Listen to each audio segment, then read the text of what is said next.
ఇప్పుడు మనం సొరకాయ అప్పాలి ఎలా చేయాలో తెలుసుకుందాం. ముందుగా దానికి కావాల్సిన ఇంగ్రీడియంట్స్ సొరకాయ, ఒక మీడియం సైజ్ సొరకాయని తీసుకొని తుడిమి పెట్టుకున్నాను.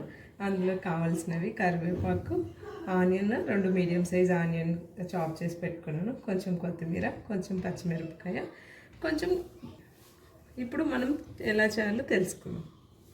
ఫస్ట్గా అయితే సొరకాయలోకి తుడిమి పెట్టుకున్నాం కదా, దాంట్లోకి అన్నీ వేసుకుంటున్నాను. మిరపకాయ, కొత్తిమీర, కరివేపాకు, ఆనియన్ అన్నీ వేసి బాగా కలుపుకుంటాను.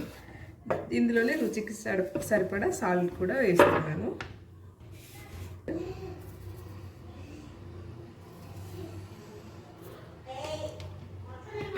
ఈ సొరకాయలోనే మనకి వాటర్ ఉంటుంది కాబట్టి ముందు ఇవన్నీ మిక్స్ చేసుకొని అందులోనే కొంచెం బియ్యం పిండి వేసుకుంటాను. బాగా మిక్స్, ఇవి బాగా కలిపితే ఇందులోంచి వాటర్ అయితే వస్తుంది. ఇప్పుడు మనం ఇందులో బియ్యం పిండి వేసుకుందాం. నేను 1 కప్పు బియ్యం పిండి తీసుకున్నాను.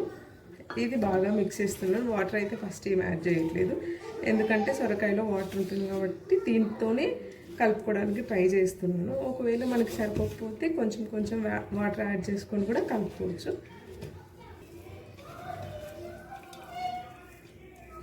ఇలా అయితే కలుపుతున్నాను. చూడండి, పిండి అయితే కలుస్తుంది, ఎందుకంటే వాటర్ ఉంది కదా. మనం బాగా ఇలా పిసకడం వల్ల అందులోని వాటర్ కంటెంట్ కూడా బయటకు వచ్చి పిండితో పాటు కలుస్తుంది. నాకు తెలిసి ఇందులో వాటర్ అవసరం లేదు అనుకుంటున్నాను. ఇంకా ఒకవేళ మీకు కావాలి అనుకుంటే మీరు యాడ్ చేసుకుంటూ కలుపుకోండి. ఒకేసారి అయితే యాడ్ చేయొద్దు, కొంచెం కొంచెంగానే యాడ్ చేస్తూ కలుపుకోండి, ఎందుకంటే మరి వాటర్ ఎక్కువైపోతే చేసుకోవడానికి కష్టంగా ఉంటుంది.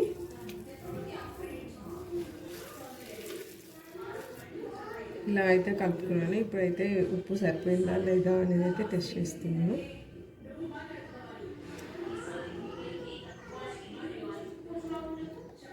ఉప్పు సరిపోలేదు, సో ఇంకొంచెం యాడ్ చేస్తున్నాను.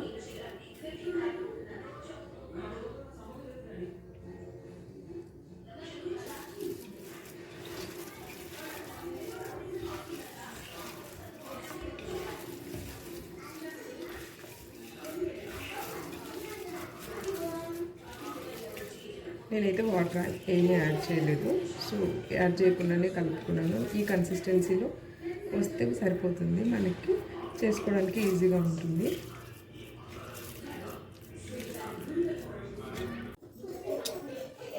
ఇలా ప్యాన్ తీసుకొని దీని మీద కొంచెం ఆయిల్ అప్లై చేసుకోండి. ఇలా ఆయిల్ అప్లై చేసుకొని ఇప్పుడు మనం చేసుకున్న పిండిని బట్టి వాటర్తో హ్యాండ్ని టచ్ చేసుకుంటూ పిండిని ముద్దలుగా చేసుకోండి. ఇలా ముద్దలుగా తీసుకొని ఇలా పెట్టి ఇలా చిన్న చిన్నగా ఒత్తుకోవాలి. మనకి ఏ సైజులో కావాలంటే ఆ సైజులో అప్పాలి ఒత్తుకోవచ్చు. కొంచెం పలుచగా ఒత్తుకోవాలంటే కనుక బాగా ఫ్రై అవుతుంది, తినడానికి టేస్టీగా బాగా అనిపిస్తుంది, పిండి లేకుండా బాగుంటుంది. అందుకని చెప్పి ఇలా పలుచగా అయితే ఒత్తుకోవాలి. కానీ ఆనియన్స్ ఉన్నాయి కాబట్టి మరి అంత పలుచగా అవుతుంది. ఎంతవరకు వీలైతే మనం అంతవరకు అయితే ఇలా ఒత్తుకోవచ్చు. ఇలా ఒత్తుకున్న తర్వాత ఒక ప్లేట్ పెట్టి క్లోజ్ చేసుకోవాలి, ఎందుకంటే ఆ ఆవిరికి అది ఫ్రై అవుతుంది.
ఫైనల్గా మన సొరకాయ అప్పాలు రెడీ అయ్యాయి. ఎలా ఉన్నాయో చూడండి, చాలా మెత్తగా అయితే ఉన్నాయి. ఇప్పుడు మనం టేస్ట్ చేద్దాము.